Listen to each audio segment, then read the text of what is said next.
Hello and welcome to AXSChat. I'm really delighted to welcome Victor Calise, father of dragons, to AXSChat. I won't tell you how Victor and I met because it's very sordid and involves lots of drink. Oh, I did anyway. Right. So we met in Geneva at the ILO, and we had a great time chatting. And I thought Victor would be a fantastic guest. Victor, you are the Disability Commissioner for New York City, which is a significant conurbation for a start, and no doubt a significant challenge because whilst we over this side of the Atlantic think of America as all new and shiny, it's one of your older cities, therefore older infrastructure, and has lots of challenges. So tell us a bit about the role and how you came to be working in the space, please. Sure. I came to be working in the space. I was hurt in a bicycle accident many years ago, and I was an athlete, and playing sports in the streets of New York City was something that I always did. And when I was injured, I became interested in playing sports, and I made the Paralympic team in 1998 in the sport of sled hockey. And I was involved in everything New York City had, and the New York City was bidding for the NYC 2012 Olympic and Paralympic bid, which you won, right, Neil? Yep. You beat us out on that. Of course, yes. Yep. And through that process, I got involved with the International Olympic Committee, the United States Olympic Committee, and we had meetings throughout New York City. And I happened to sit next to the Parks Commissioner that was there at the time, Adrian Benepe, and I told him, we need to make parks accessible for people with disabilities so we can participate in sport. And lo and behold, I worked with them a little bit, was recruited over to parks, and got involved in making our park system accessible. And I would argue today that New York City is the most accessible park system in the world. We have over 30,000 acres of parks, 565 large parks and small parks, thousands of playgrounds, 658 bathrooms. I know that because we need them. And we just go throughout the city finding and coming up with a plan for accessibility. And our design and construction today really goes over and beyond our ADA codes and standards. Nonetheless, just a little plug for our park system. The role at the Mayor's Office for People with Disabilities opened up because of the late Commissioner Saplin had passed away, who was doing a great job, and I was pulled into the role. And I've been fortunate enough to serve under two administrations, both the Bloomberg administration and now the de Blasio administration, where we've championed a lot of accessibility issues. And our office is basically a referral-based office, and we connect people with resources to city government, because what the city of New York offers anyone under Title II of the Americans with Disabilities Act has to offer the same thing for people with disabilities. And we work across city agencies to do that. And we have direct service programs, mainly our Project Open House, which goes into people's houses and makes remediations to make them accessible, and our NYCity initiative, which is our key initiative. It's a public-private partnership to employ people with disabilities throughout the city of New York. And you can find a lot of this stuff on our website at nyc.gov/accessible-NYC. Fantastic. And I know Debra's got a question, but before I hand over to Debra, that public-private partnership you were just talking about, that's finding people jobs in NYC or in NYC, the local government, is it? Yeah, it's a combination of all of that. So It's a public-private partnership funded by the Poses Family Foundation, the Kessler Foundation, Institute for Career Development, and our state agency, Access VR, which is vocational. And we built a business development council with businesses throughout high growth sectors such as tech, finance, health and hospitals, retail, hotel management, and city government. And we have close to 100 businesses and top names that are out there that we work with. And then there's the service providers, as the Goodwills and AHRC and city government, and that plays a role in that as well. And these service providers work where the talent is, right? So it's actually building supply and demand side. Where are the jobs with the businesses? Where is the talent with the service providers?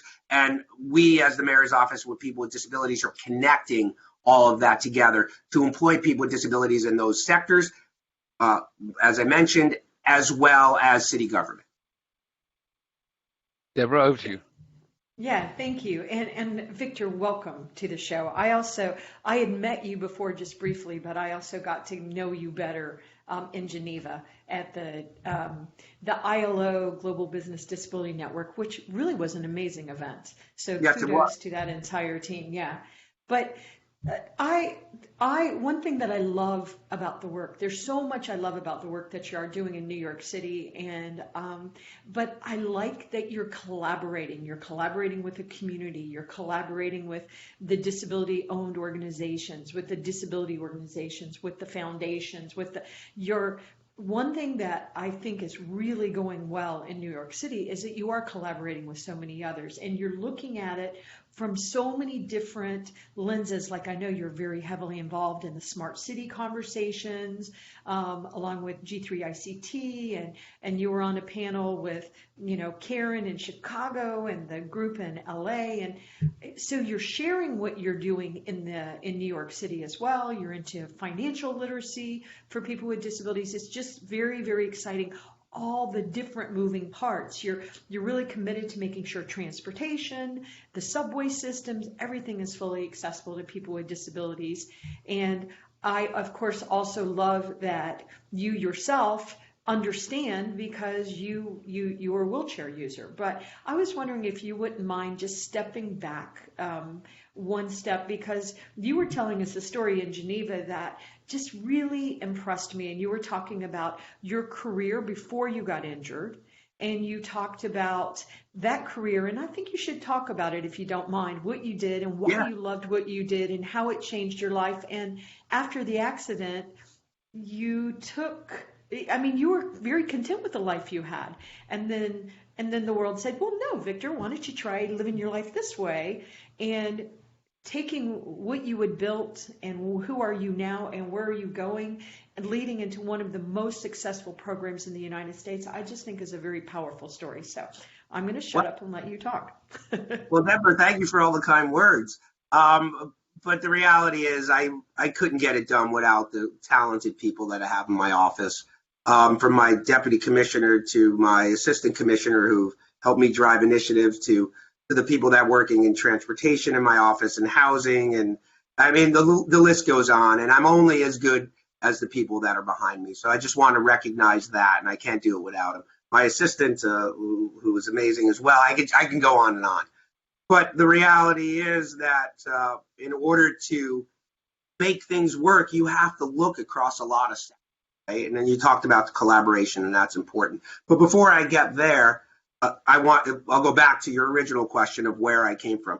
I am a grandson of immigrants, and they came to this country and they worked really hard, and they paved the way for us, my family, my Italian heritage, to have a place in the greatest city in the world.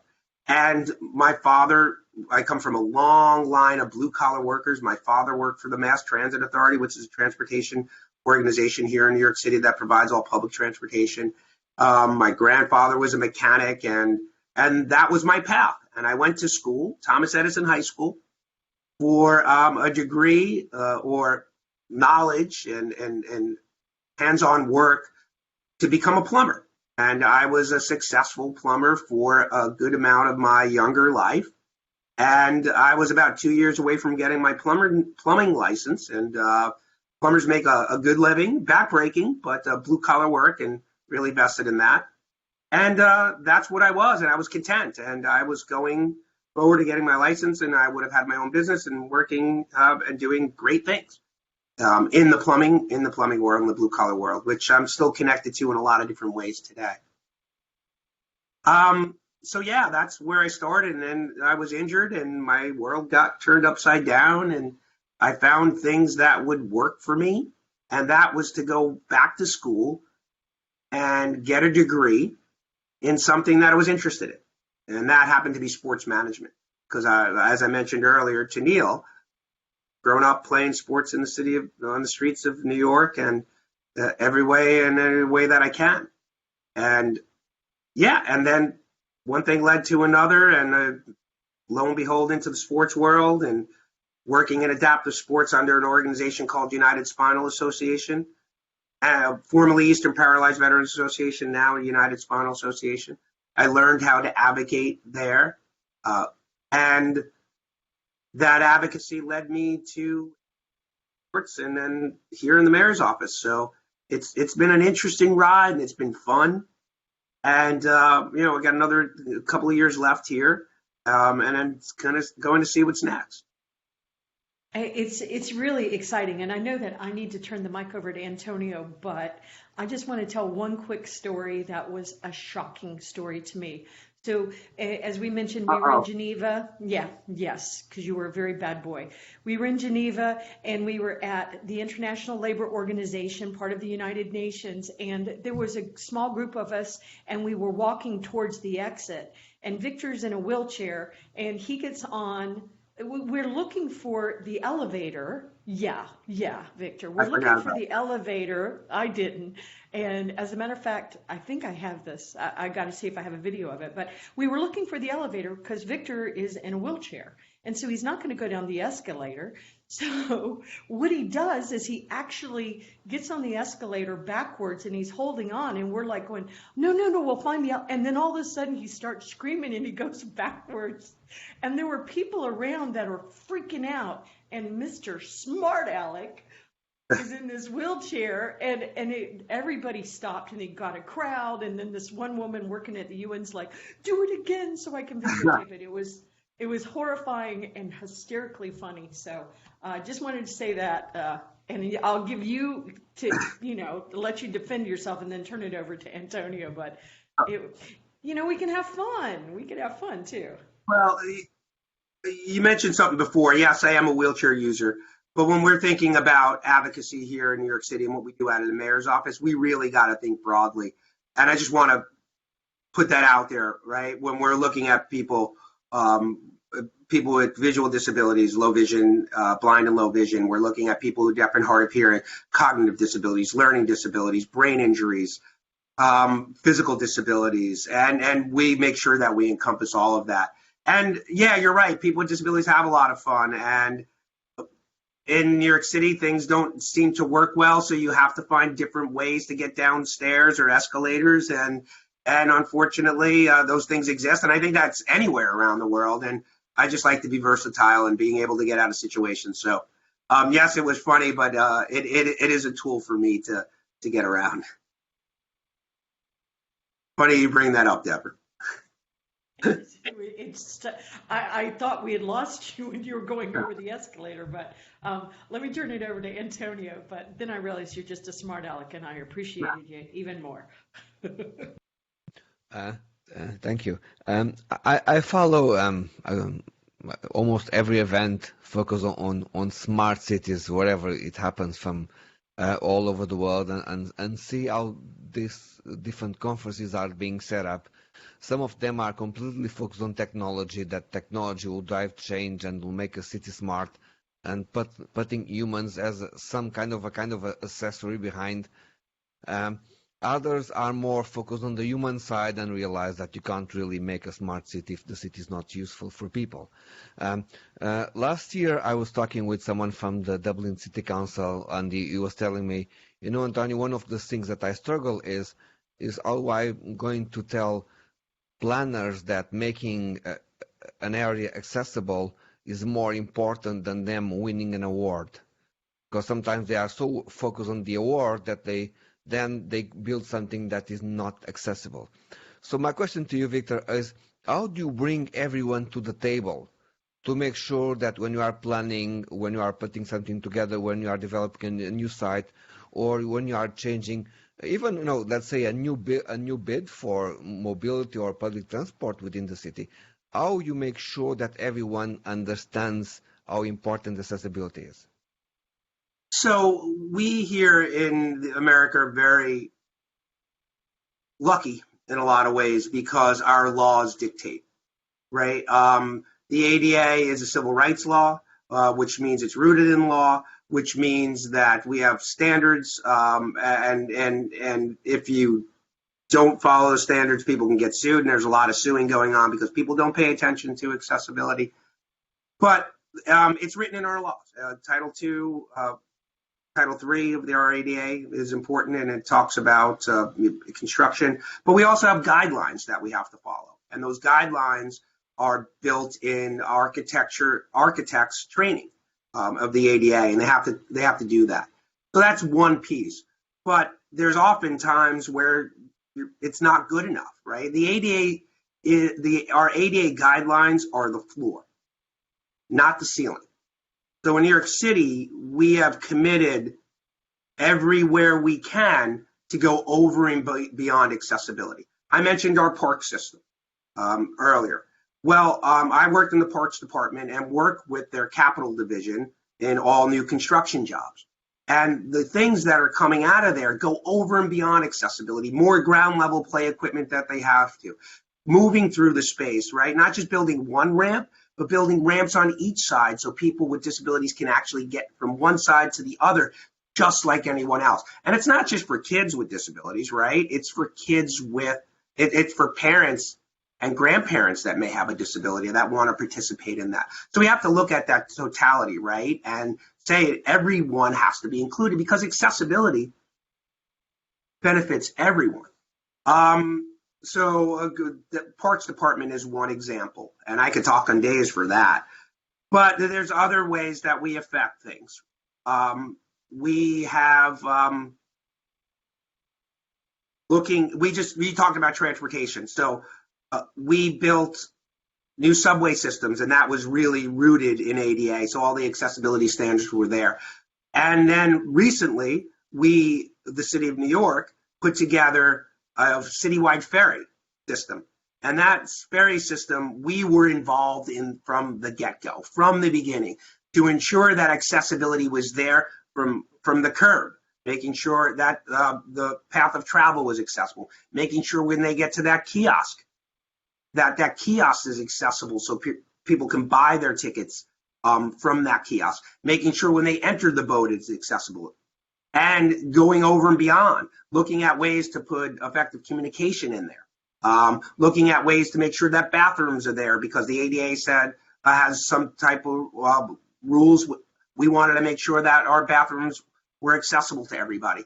So we kind of look at things from different perspectives, get all the players in the room, talk about accessibility, where our obligation is, and when we plan to go over and beyond.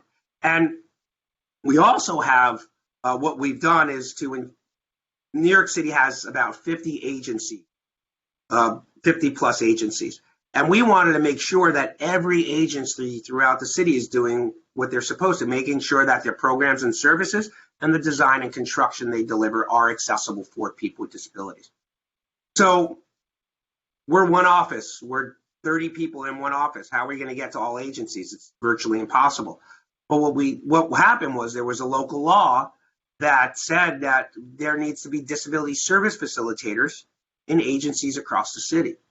So that gave us the ability to make sure that we find people with disabilities to fill those jobs, or representatives from the disabled community to fill those jobs, making sure that we do the proper training for each and every one of those disability service facilitators, making sure they become ADA coordinators, teaching them what reasonable accommodation is, what effective communication is, how to hold an accessible event. So we do all that training here. And what that does is it gives us an extension of our staff, but more importantly, it allows people to contact the disability service facilitator for any request they need. So you can go to our website and go to nyc.gov /accessibility, and you should be able to find a disability service facilitator in agencies across the city. And we're really proud of that work that we do there. So when you have the opportunity to meet people who are in a similar role at yours in different parts of the world, is there any type of question that they often ask you? They might know how you guys do this in New York, what challenge you have. Is there any conversations happening? And if yes, what challenge do you see other people might have in other cities around the world on that matter? So I'm gonna come to the U.S. first, and then I'll talk a little bit more globally. We have there are other offices like this that exist, the mayor's office with people with disabilities that exist throughout the country, and we wanted to what we meet. So we've met on phone calls for many years, talking about the challenges that we have in cities and what we're doing and how we're doing it and how we tackle things. So that was built a network. And Chicago's mayor's office really led that initiative for many years. And I was like, this is insane that we've never had the opportunity to meet.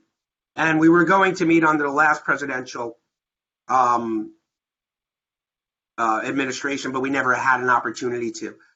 So we luckily have someone that is invested in the city of New York, which is Citi, City Community Development, which was Citibank, and they invested in our Empowered NYC program, which is a financial empowerment program, which we could hopefully get to later. And they helped convene a meeting of all the MOPD commissioners here in the United States. And that led to bigger initiatives, and which has been amazing. And those cities, we now have an Empowered Cities initiative with 5 cities across the United States, sponsored by Citi. And it is to look at financial empowerment, housing, and work, because they all tie together. So that network that we built, and that's the 5 cities I mentioned with Chicago, Los Angeles, San Francisco, LA, and New York City, and Boston. Excuse me, I missed that. So those cities really tie together, and we've actually taken two of those commissioners last year at Access Israel's conference, met there to talk about the initiatives that we're pushing forward. So building those networks and understanding what's out in the world is something that I like to do. Why I was at the ILO, to really talk about the work that we're doing on employment, but also to connect with other people and let them know what we're doing. And people ask us, how do you do it? And then I talk about an agenda. We have something called Accessible NYC, and it touches on 7 areas: transportation, healthcare, education, employment, financial empowerment, technology, and everything the city has to offer. So and education as well. So there's 8 pillars on it. And we really focus and drill down on that and how we deliver that. And I can give prime examples on each and every one of them. So when I talk with cities, they're interested, cities around the world, they're interested in what's happening, and I tell them what we've done. And I also listen, because other people are doing great things across. And I hate to say it, but if I see something in another city, I'm going to bring it back here, because I'm going to steal it or just use it, because we really have to share that knowledge across each city. We've done smart city technology things with the city of Barcelona. And so we're always looking to partner with other cities around the world, learning from other cities, talking about the things we're doing, and making sure that we collaborate in every way we can, which has led me to AXSChat here. Fantastic. I remember where my mute button was. It's brilliant. So I'm really interested in all of that stuff, and I know you're going to want to talk about the other thing as well. Just wheeling backwards for a moment, when we're thinking about infrastructure, and Debra talked about the fun you had with your wheelchair. When we have this legacy of infrastructure which is not fully accessible, and we can't destroy everything because we care about our heritage, and sometimes it's retrofitting is imperfect.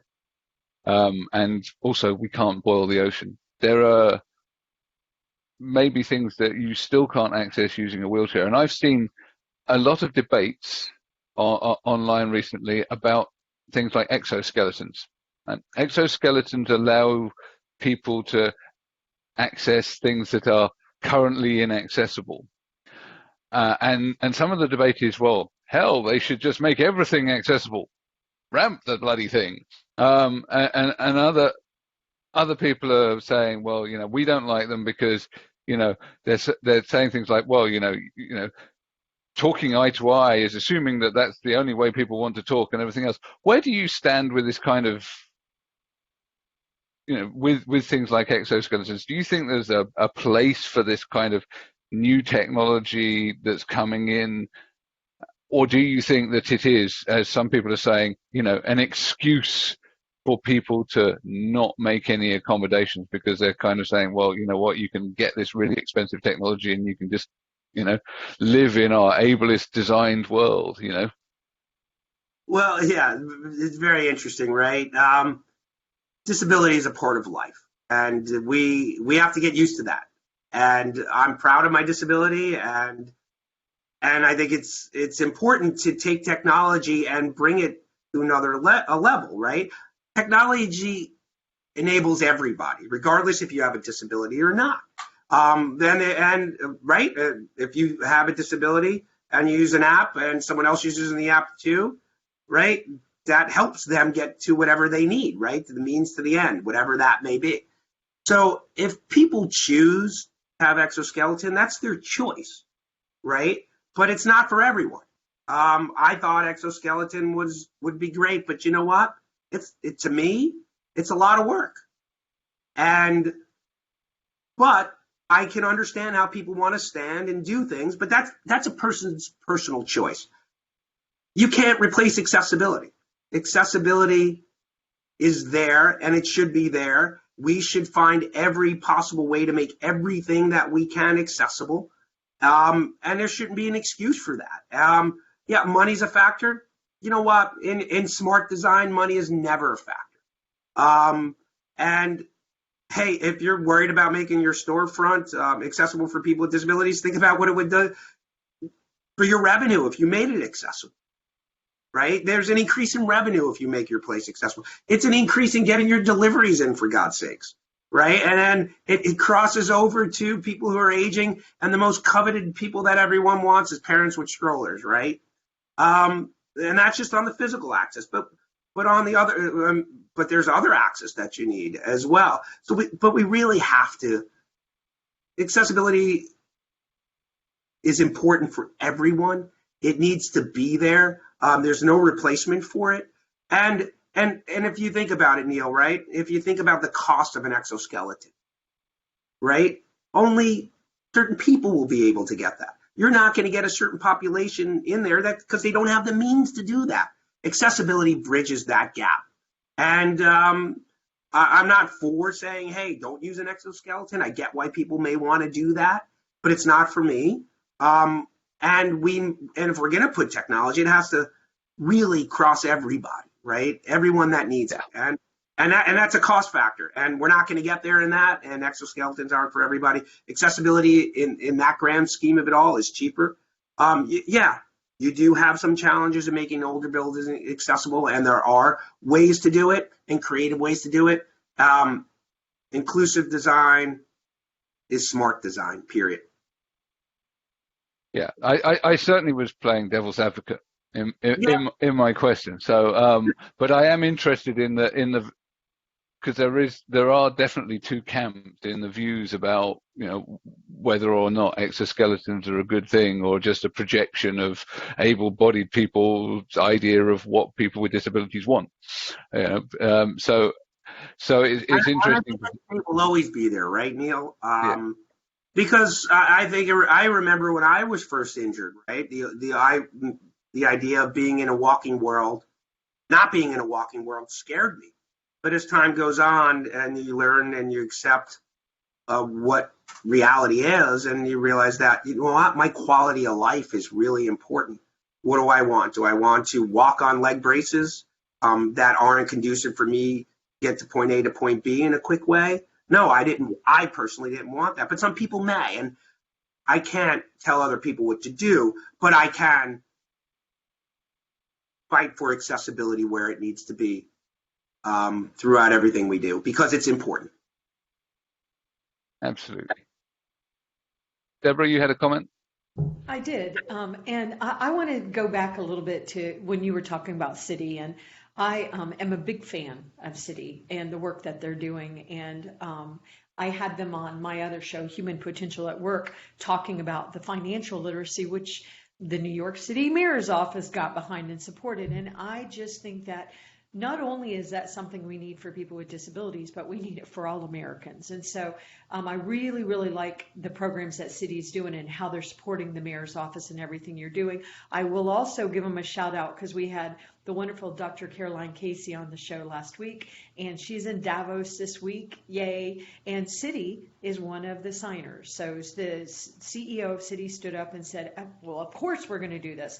But I was just wondering, are there other corporations, because I know there are, but what other corporations are really getting behind and supporting what you're doing in New York City? Because one thing that I've nagged and complained about is that I want to see U.S. corporations standing up and doing more globally and really showing global leadership. And I think one easy way they can tell us they care about us is to join the Valuable 500, especially when the Valuable 500 is going to close in September 2020. And it's going to be the Valuable 500. So we want 501, 502, but if you want to be 500, it's time to do it, especially because I believe they have 237 within a year, which is shocking and amazing, companies that have signed up, another 250 in queue. So I was just curious if you could talk a little bit, are other corporations really supporting what you are doing? What do you suggest to corporations to get more engaged? How can corporations help what you are doing in New York City? And then once again, how do we do the brilliance that you're doing in New York City and how and let it roll out to help other cities, not just our big wonderful cities in Boston and Chicago and LA, but what about, our smaller, our mediums, our Richmonds, our, our Charlottes, our tiny towns. So I know that's a big, big question, but yeah, it is a big question. Now we have organizations, companies that have signed on and of doing some great work with us, and mainly in the area of employment.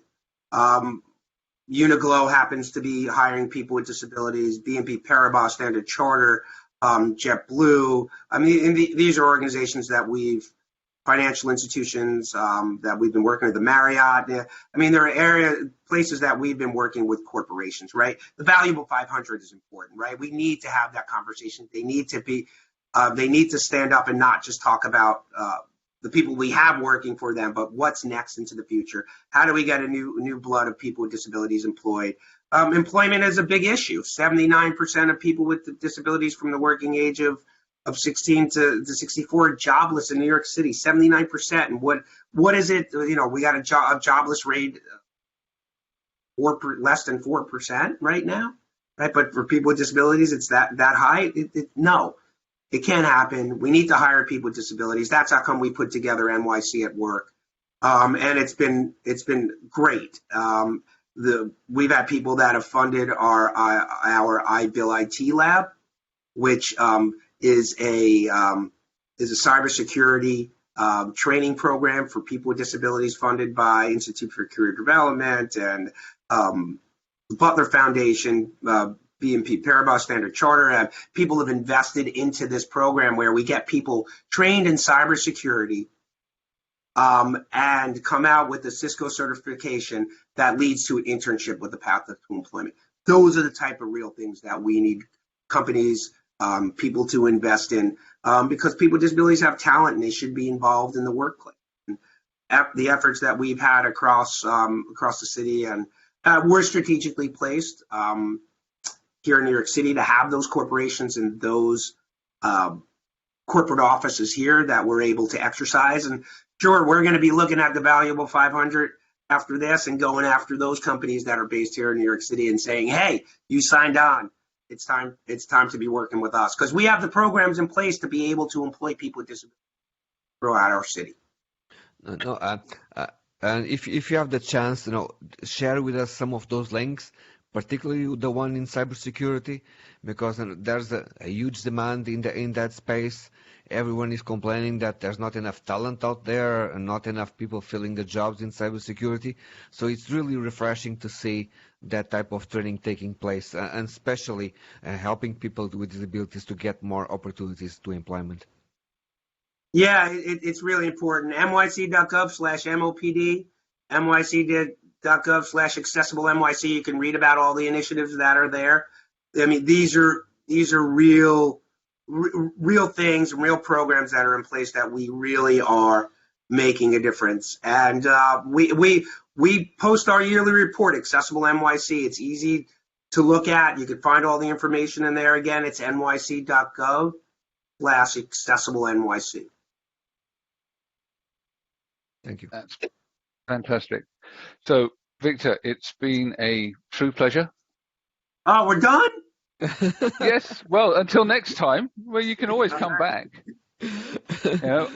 Especially if you have big news and earth-shattering news or anything like that, you'd of course be welcome back. But we roll for half an hour. It's taken us to the point where we have to say thank you very much to the people that support us, Barclays, Microlink, MyClearText, for all of the efforts and genuine support that we get to keep us rolling for the last 5 years and keep spreading the good word about what people like yourself are doing, and look forward to you joining us on Tuesday on Twitter and feeling the love of the community. Thank you, Victor. It's been a real pleasure. Thank you. Take care. Thank you. Take care. Thanks for having me.